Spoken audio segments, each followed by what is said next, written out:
This is gaptv.ng. Great Abama production. We are the best among the rest.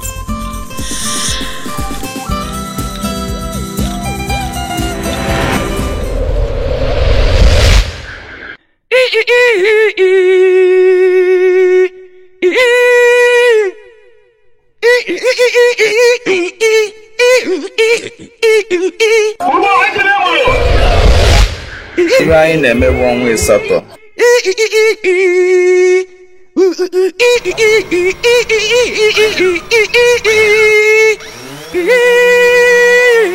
Ugbo begene munu. Ugbo bakajanyo.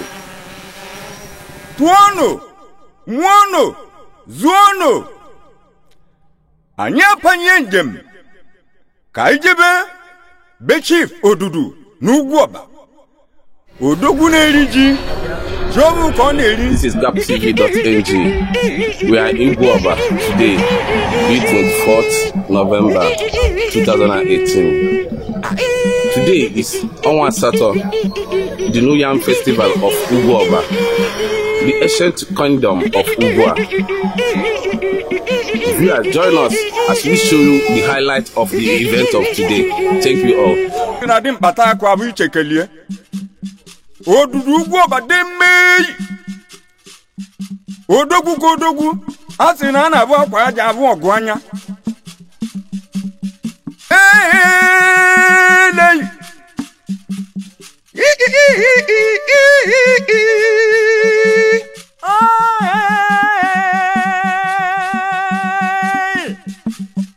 mwana monya ye guru monya ye mere monya ye mere ngwere onu ya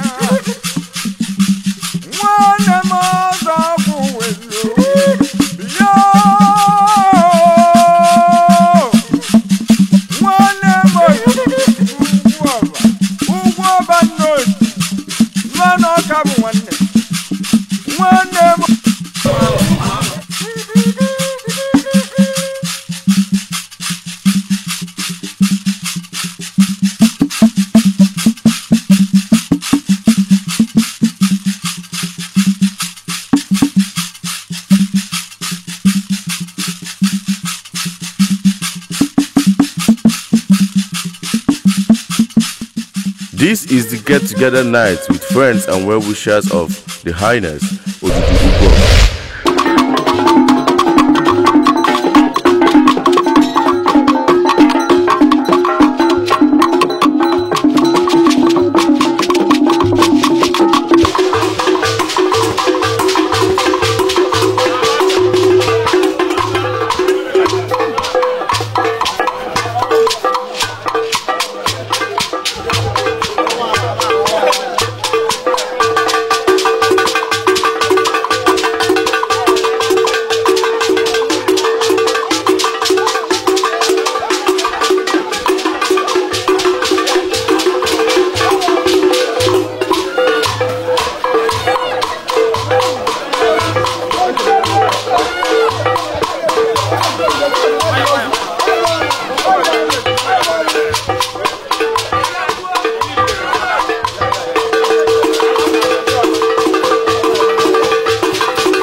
Viewers, as you can see, we have so many prominent men in the arena. We have the guest musicians. Soon as you will watch them play.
Okay.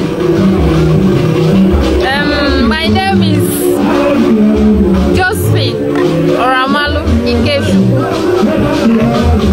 Okay, as we are seeing the events of today, how will you express what is happening today and the joy and the glad you with the people that comes around and what is going on today? I'm so very happy. I pray to Almighty God as we start the occasion since morning, no problem. We pray to Almighty God so that we end the occasion successful in the mighty name of Jesus. Amen. This is my first experience and I thank God for everything. As we may all see, today is when they are ending their New Year festival by tomorrow. Yeah. I hope we have more food to eat. Yes, as there usual, is we have enough seen many of them food going on. Enough meat to chop, enough drink to drink. Drink as you can drink, enjoy yourself and go. Okay, Mommy, we thank you. Please you. remember that your name again. My name is Josephine Oramalu Ikechukwu. But we want to give you another name. Ijele wine. Omobidie. Hey. Mommy, we greet you. Oh, how are you? Fine, well done. Oh, thank you. In the pot, cooking, preparing. Please, may we... I will speak my own language. Okay, please, what is your name, Mom? My name is Rusia Lokolo. I come from Kogi. Okay, you come from Kogi. Welcome, Mao. Oh, thank you. I can see you. You come with your people for our festival. Thank you, ma'am. Oh, thank you. Please, how do you feel today? What is happening today? How do you feel? We just wait on you. Waiting in it. Okwa Ojana Ejule, Weming in the better, I say you.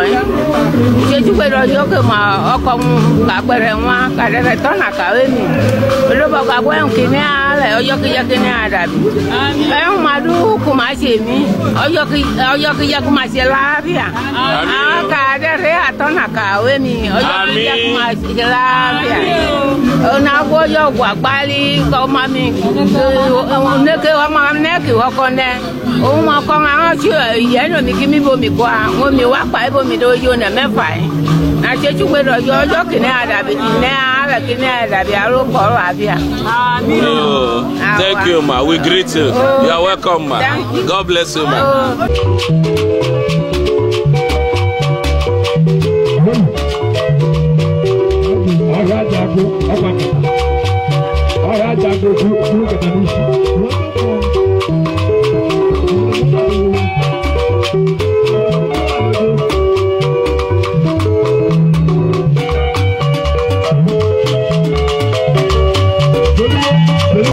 Since I've been a guy working in a booth with Vinato, and a leaf even on me, no matter name one, do a good carrier, mon carrier, none a man more wasa.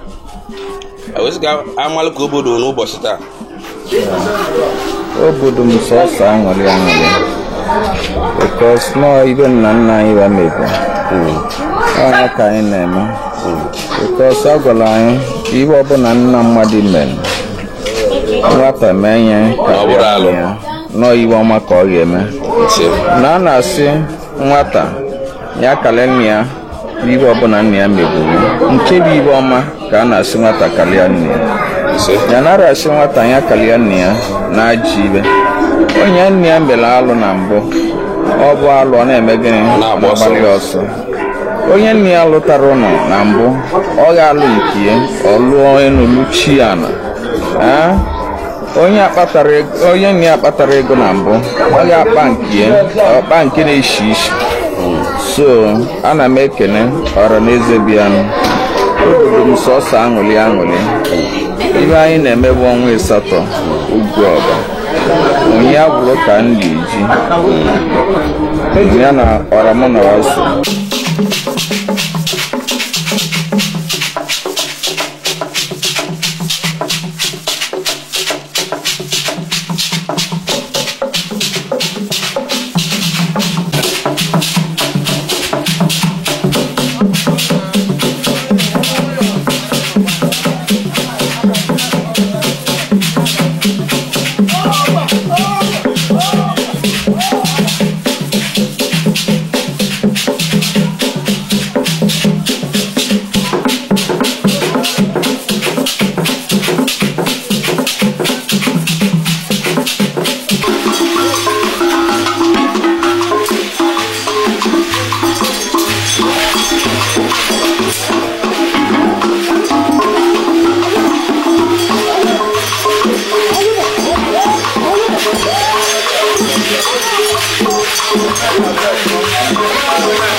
Aga mevu ona adum manaju nwane modu azimamu babungu anyo shadu na lianka odudu n'ugwu aba ganara abode kete n'ọnụ ọtọ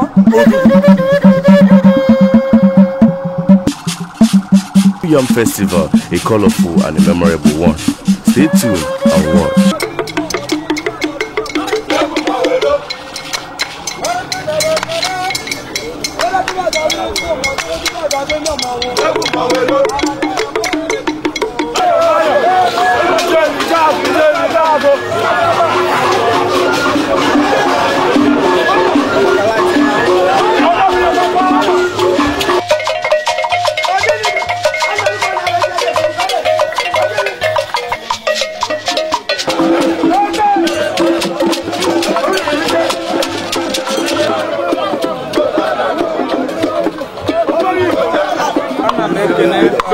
eze bịa onye la anyị aka maka ọnwa ịsatọ ndị ọbịa lioku ọnwa ịsatọ wo na-asịwa okwuba ji wọbịa ka wa ga-eji ana ise o wa ga-eji iwe ọma wuo na ana wa ma nji aji iwe wuo na ana ise o